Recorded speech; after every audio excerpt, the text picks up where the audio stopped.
SBC Media. Welcome to the iGaming Daily Podcast, analysing the news from the betting and gaming industry all over the globe, supported by Optimove, the #1 CRM marketing solution for the iGaming market.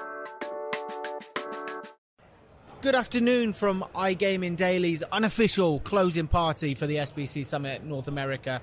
And yeah, we're closing a really busy few days from New Jersey and New York, and there's been so much to see. There's been so many great discussions, so many great speakers, so many fantastic networking opportunities. It's really been an exciting few days and a brilliant conference. And I'm joined by Isadora Marcante from, I hope I pronounced your name right there, Isadora. You did perfectly. Bang on, right? From our SBC LATAM team, who's been on the ground at the conference. And yeah, we're going to discuss what's been going on. But first, a word from our sponsor. Optimove, the #1 CRM marketing solution for the iGaming market. 56% of the EGR powers 50 personalized player experiences with Optimove. And as a special offer, Optimove is offering new clients a free first month when they buy Optimove. For more information and claim the free month, go to optimove.com/SBC. Links will also be left in the podcast episode description. Thanks, Isadora, and thanks to Optimove, of course. And yeah, we're going to do our very best, Isadora, to recap what's been a really busy few days. Let's get into it. What have you, in terms of conference sessions, what have you really enjoyed? Anything stand out to you? One thing I should mention is that I got really happy when I saw that we had a session called Boom in Brazil to talk about the potential and the expectations towards this market. It was really interesting because we had very key people there, and Martin Leca was also there in the stage, who knows a lot about the Brazilian market, even though he's not Brazilian or from the Latin American region. So it was really nice to see how many companies, like American companies and Canadian companies as well, that are here attending the event, are interested in entering the market, but also don't know exactly what's going to happen because we're still waiting for the law ordinances to be published. So it's like a gray area still for them, but there's an interested. And I guess there are a lot of lessons that can be learned as well, because it wasn't that long ago that the US was a new market, and yeah, I guess there are a lot of lessons to be learned as the Brazilian market opens up. Definitely. I think smart people learn from other people's mistakes. So if we can get the best lessons from the American countries, such as the US, Canada, Mexico, and then we know as well about what Colombia is doing, what Chile is doing, and everything, which is really interesting. And right now to see what Summit North America is doing by putting out the Brazilian market as well in a North America conference show is really great. But it's still it's a very mysterious path for a lot of American companies and Canadian companies, because we don't really know what's going to happen next. We know the license figures that they have to pay. We know the GGR, how much players will have to pay as well to the government, but we don't know much more than that. We're still waiting for another 8 law ordinances to be published until by the end of July. So but it's nice as well, like I said before, they show interest. We just need to know exactly what they can do there. So in order to be able, they are going to open offices in Brazil, because that's important for the market. And the appetite for iGaming in Brazil, online gaming, what's the appetite there? Is it looking in terms of frameworks that open up and sort of states or regions or states in Brazil that kind of embrace iGaming? How are we looking? Are you optimistic that a good number will? Well, in the regulation signed by Lula last year, it is included in the regulation online games. They don't mention online casinos, but the definition they give to online games is exactly the definition of the games that you find in an online casino. So it's a bit a tricky moment right now, because we don't really know what they're going to do, because the Brazilian government put together everything in only one regulation, like sports betting, lotteries, and online games. But right now they are discussing in the Congress as well, land-based casinos. Will they allow land-based casinos to operate in the whole territory. And we know that the majority of the revenue in Brazil from the companies that are operating in Brazil come from online games, not exactly from sports betting, although sports are although football especially, but like sports betting in general is a very high topic in Brazil, and people really do bet. But online games are they are very appealing, and is the most part of the revenue for these companies. Yeah, that was one of the things, to bring it back to North America, that was one of the things that I really noticed yesterday. A real theme of discussion was how the land-based casino sector, which is obviously quite well established in many parts here, can work with the iGaming sector, and how we can avoid the iGaming sector cannibalizing, as more states hopefully open up to iGaming, how we can avoid the iGaming sector cannibalizing the land-based sector, and how the two can combine and bring together an omni-channel experience. It's such a fascinating discussion, and I think it's one that is kind of echoed around the world, not isolating the land-based sector as more people go digital, allowing them to complement each other. And yeah, it's somebody made the analogy in the iGaming track for the case for more iGaming is that just because Uber Eats exists and you can order food from a restaurant whilst you're sat at home in your pajamas doesn't mean people don't go to restaurants anymore.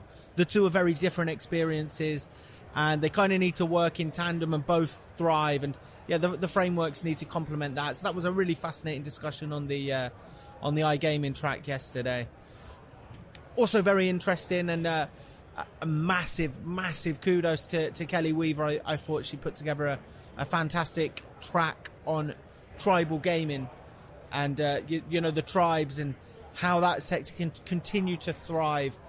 I'll be perfectly honest, as a European, my knowledge of tribal gaming, and not even necessarily my knowledge, but my understanding of tribal gaming and quite its significance was a little lacking. So that track was incredibly enlightening. It was fantastic, and to hear how they want to work, and what needs to happen for tribes to kind of work with operators. And for that, it's about building bridges, right? It's about, and a really good track there. Any other tracks that stood out to you, or panels that stood out to you? Yeah, like we were talking about the tribal gaming, and it's funny because it's really niched, but at the same time, I've been to the panel, the human trafficking panel, and the work they do to prevent these things to happen, and to if it's happening, to get the people and to stop what's happening. It's a very sensitive and problematic topic. And it was a really, really, although short, but really good session, because even though it's like a tribal gaming session in Brazil, once the land-based casinos are legalized, because they will eventually, if not now, one day they will, we have human trafficking problems in Brazil as well, a very big problem.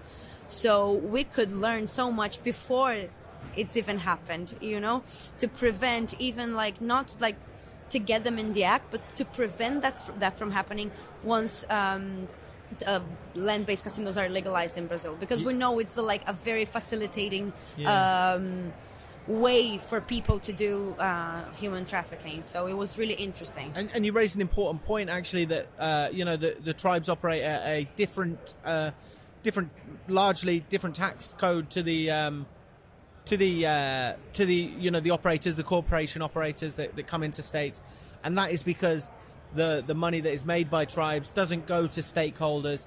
It goes on things like roads, and it goes back into the community. The work they do is absolutely fantastic. And I know a panel that you did miss out on, or an event you did miss out on while you were here, that I was lucky enough to get in early for, because it was absolutely, unsurprisingly, packed to the rafters, was the keynote of Dan Marino. Oh, yes, I missed it. His interview with Dylan Slaney, because Dylan did a fantastic job there, but you missed out on that one. I did. They didn't let me in. It was, but it was completely packed, so It was sad packed. for me, but was good for the event. I wanted to pay tribute to the keynote that he did and the job he did alongside Dylan. The work he does with his foundation as well, and he got a chance to kind of promote that to the audience. I think it will be promoted later on at the event as well at the closing party. But what a brilliant keynote, just talking about leadership, talking a little bit about Ace Ventura as well. I know he was in that film. He was very versatile. Really good stories, great anecdotes, and he even threw the ball into the crowd as well, which was a nice touch. I think a lot of people had a moment there to really cherish and to really remember. So, a fantastic keynote from him. Oh, I'm going to watch that later at SBC Connect Plus. Definitely worth watching on Connect Plus. Let's just talk a little bit about New York. Obviously, we've spoken about the event, but I wanted to ask you about how you felt in New York, in New Jersey. How is it being in the US? And from a tourist, with a tourist hat on, have you got a chance to see the city at all? And a first-time tourist. It's my first time in New York. Oh, wow. Okay, I didn't know that. Yeah. I'm really happy. It's exactly like I thought it was going to be. Like, everybody just told me that before. Like, when you go to New York, you think you're in a movie because it looks exactly like in the movies. And I felt like that. It's a very nice city. It's a very vibrant city, full of life, full of different types of people. I feel like everyone in the world is here. Like, we have a little piece of every country here. And it's been amazing. On Monday, when I arrived very early, Monday morning. And I met with Lu Mourinho, which is our VP relationships for LATAM. And she's like a New York expert. That's how I like to call it. She knows a lot. So it was really nice. She took me to the Rockefeller Center. She took me to the Central Station after getting into like a normal station, which like tripped me out a little bit. Like, I thought London tubes were bad, but like here it's a bit worse than that. It's quite scary if you're not used to it, because I don't take subway in Brazil, so it's just like it's really different, a very different experience. But I need to experience that.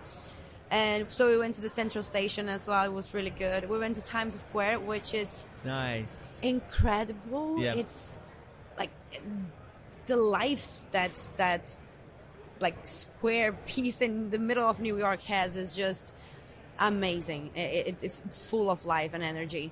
So, but I'm loving it. Like, so far I'm loving it, and I'm really looking forward for tonight's closing party. Yeah, it's going to be spectacular. Awesome. It's going to be spectacular. Yeah, already at the Red Bull Arena. Oh, it was great, right? Great. In the Red Bull Arena. Yes, it was awesome. It was really nice. These experiences are always good, like in the stadiums, like we did in Miami, the Miami Dolphins, and now here in the Red Bull Arena was fantastic, and I'm really looking forward to tonight. Such a unique stadium as well, such a unique sporting experience. Very interesting. They even let us kind of go into the changing rooms and stuff.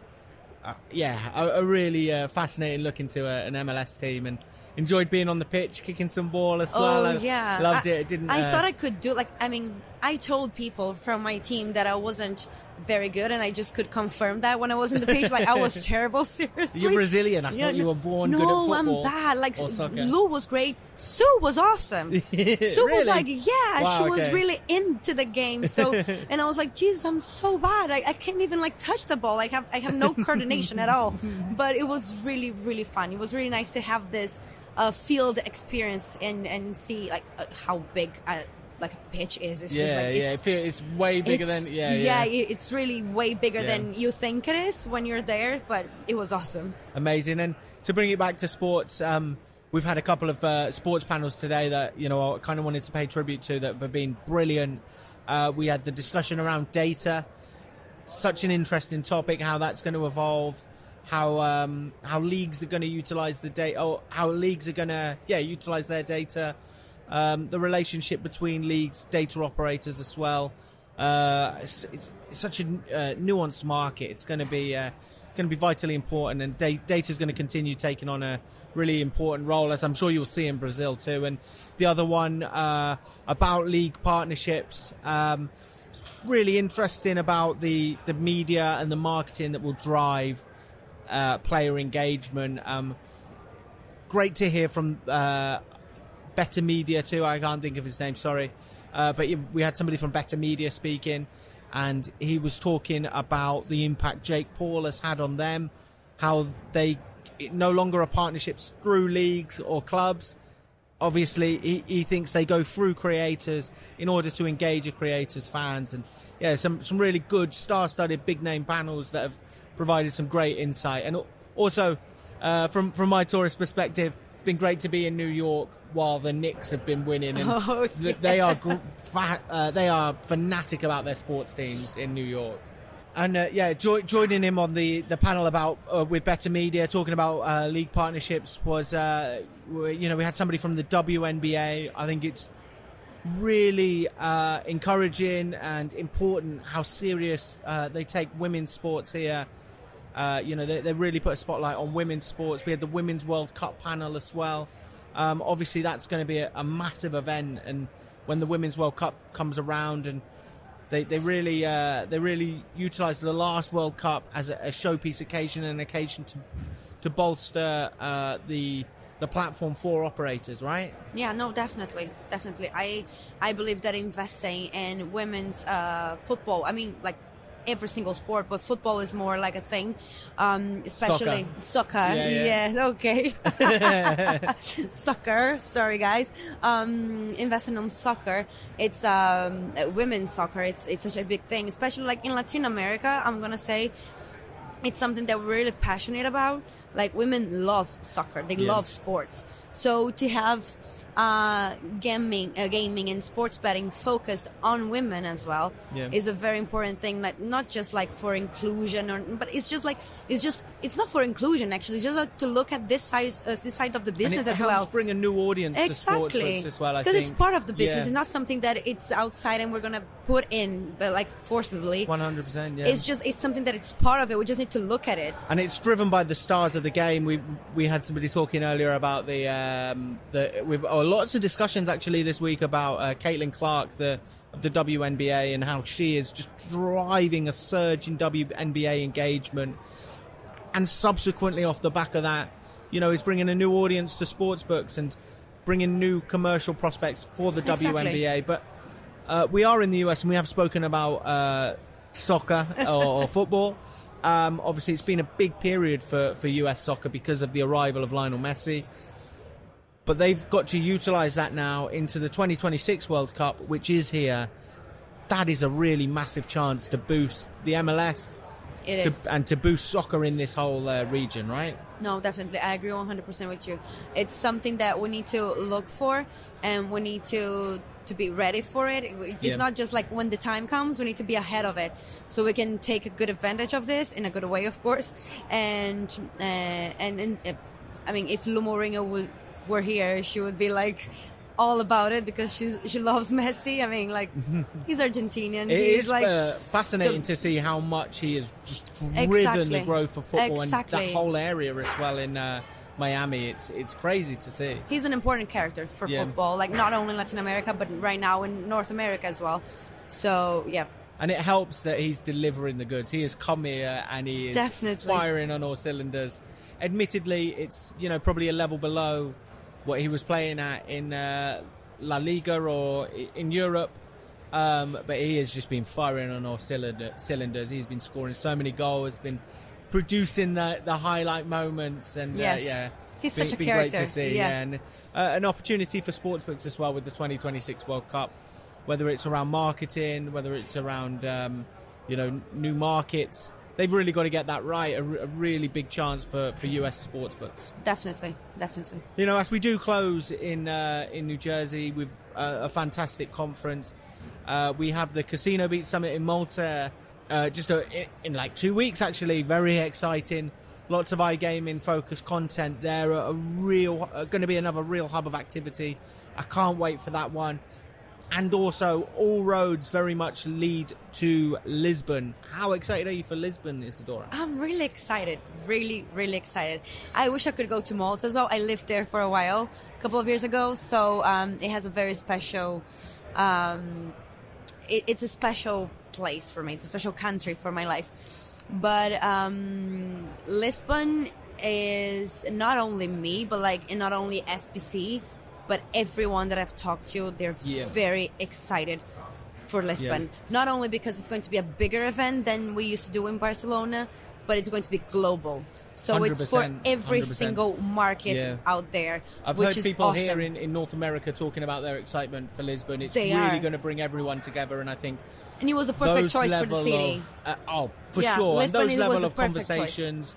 Where you get all aspects and all corners of the globe coming together are vital for the evolution of the industry. So, yeah, be sure to check out the LATAM content on SBC Noticias, the North American content on SBC Americas, and the iGaming content, especially as we approach next week in the summit in Malta on CasinoBeats and SlotBeats. But thanks ever so much for your time, and I hope you had a great week. And if you're going, I hope you enjoyed the closing party, and there aren't too many sore heads in the morning. Thank you for listening to today's iGaming Daily podcast, supported by Optimove, the #1 CRM marketing solution for the iGaming market. If you want to find out more about some of the subjects raised today, feel free to explore any of the sites in the SBC News Network or check out the latest edition of the SBC Leaders magazine. Happy reading.